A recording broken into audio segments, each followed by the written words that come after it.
That's another one of the Joe Gibbs bikes. Langston bike doesn't have much glue on it, but that's a Yamaha. That is a big quad jump right there. I never really liked those when I was racing. Aaron in 8th place for number 8 right now. That's right. Well, he said that he is absolutely tired of just riding around being comfortable. He wants to be out there banging bars, but this week he did a little bit something different with his bike. He got some new clamps that Yamaha gave him on Tuesday. He said it's helping a lot with grip and stability, and it's increasing the front end load whenever this situation occurs. So a little bit more stability for him. He said it took a half a second off his time at the practice straps, so he's very excited about bringing that into this weekend. Halfway through this one, and there's Byrne. There's the burner, 26. He's the fill-in rider for Josh Grant. If you remember, Michael Byrne started this year on a privateer bike after being on factory Suzuki, but he is really comfortable here on this.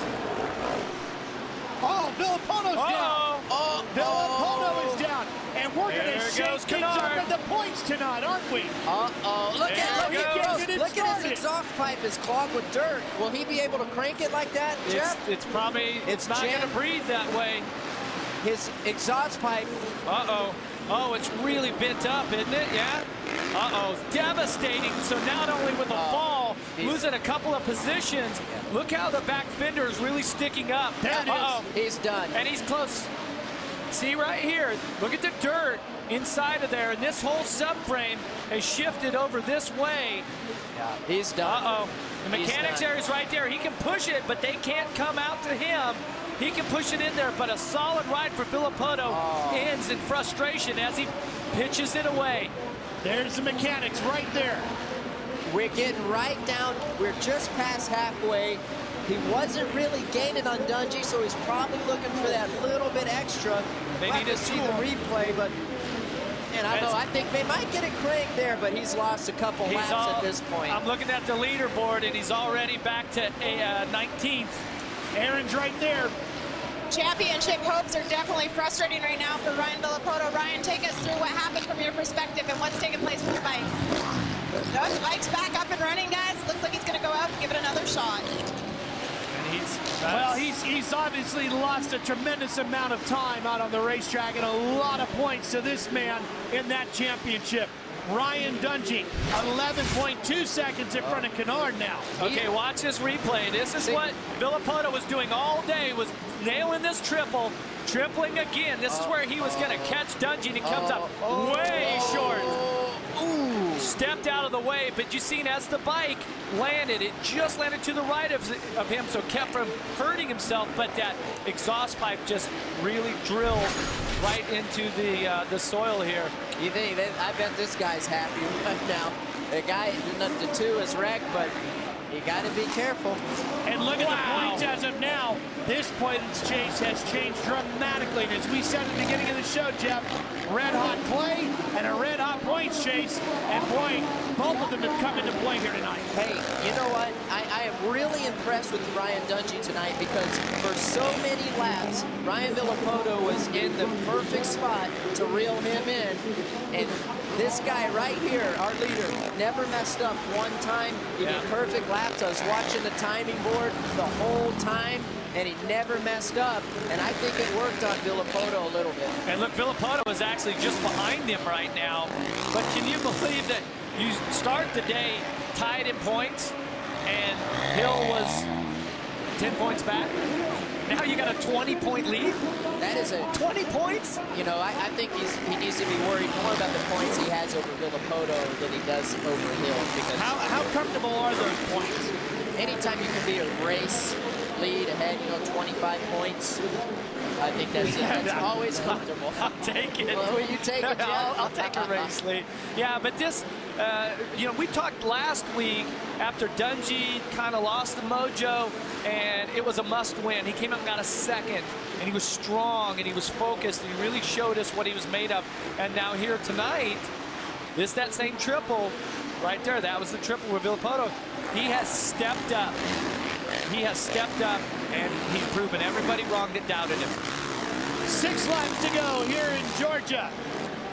Make it 5 now as Ryan Dungey comes across the finish line, Chuck. Way out in front over Trey Kennard and Davey Millsaps in the top 3. Ivan Tedesco and Justin Brayton rounding out the top 5. Dungey on his way to his 3rd victory of 2010 and a big points lead as we get set to head to Daytona. And that could be a twist to this story as well. And here's a great story. This is a feel-good story. He won 2 races on the West already and got the call from Honda to come step up and ride the 450. Had a horrible crash last week. I thought he got hurt. He said, no, I just bent the bike up. But he was really confident. He says, I like the bike. The thing's awesome. It's so powerful. Yeah. Just nothing but enthusiasm and confidence. You know, when I spoke to him, now he comes out here and he's running 2nd. That would be amazing for this guy to get him. And look at, he's doing what Villapoto. Them 2 are the only 2 guys to do that section. I rode this track, and I wouldn't even think about doing 3 out of the turn to a triple like those guys would. He's doing it good. There's no doubt about it. And we spoke about Kennard, like what's the incentive to ride the 450 on the East Coast when he's still in the chase on the West? I think that he had to come out and prove to the guys who run the teams that I can run with the big guys. A ride like this, cha-ching, and think about when he gets back on the lights bike, the thing is going to feel so easy to ride, so underpowered that he's going to be able to ride so much more aggressive. I really think it's going to help him for the championship, which he's very close to. Former Atlanta winner Davey Millsaps making a run at a spot on the podium tonight. He's got 3rd, about 3 seconds in front of Tedesco. Things are not going as smooth as we thought for Dungey. Watch this. His neck brace comes undone, but he's trying to get it off, throws it off there. One of the clips on the right side there. That ain't good for Liat braces there. That ain't good. Well, how that would happen. He's got to feel naked right now without that thing. Once you get used to wearing it and then not having it on, it'd be like, you know, not having helmets or a boot or something. Yeah, for somebody who's maybe watching Supercross for the first time, Ricky, explain how that neck brace helps you stay safe. Well, you know, it's supposed to help you from, you know, straight on impacts, I think, to, you know, help to cut back on neck injuries, you know, just so you can limits the walk away flexibility. from, yeah, Jeff would be a little bit better at explaining it to me. I never really liked it that much, you know. I'm not sold on the testing of it, but it can be a very good thing, I guess. But anyhow, he can't, you know, thing fell off. But Jeff, now it's just one of those things that you got to mentally overcome it. Yeah, he definitely has to deal with it. He's dialed in, and you know, he's going to take another Atlanta win here back down to Tallahassee, Florida. There, what are you guys, the Seminoles there? Carmichael, 5 times won the main event here and got to take the trophy back down across the border. This is the first place I ever won my first Supercross, 1997. Jeff was just about retiring. Ralph, you had retired a couple years before on the that. lights bike, lights bike. Right. So, but look at this guy. Hey, this is the best feeling, you guys, watching this. You had the guy behind you that was, you know, everyone's thinking, oh, Villapoto's got it. He's got the confidence. Momentum. Momentum. But he's doing it now. Yeah, I talked to Ryan about that, Villapoto, that is, earlier today, and I asked about that big momentum shift. And he said, you know what? You can't rest. You got to stay on it. It's nice to be with that momentum. But, boy, you can't rest in this sport. And as you look at this tonight, Jeff, even Dungey with a 20-point lead can't rest because Daytona's right around the corner. And literally anything can happen there. Well, that's the thing is, as easy as you gain 20, you can lose 20.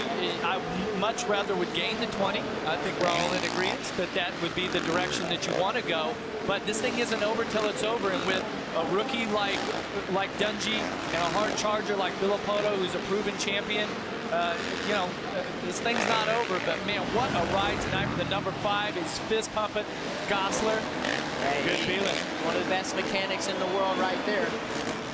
Coming to the checkered flag, Ryan Dungey lays claim to the points lead with his 3rd win of 2010.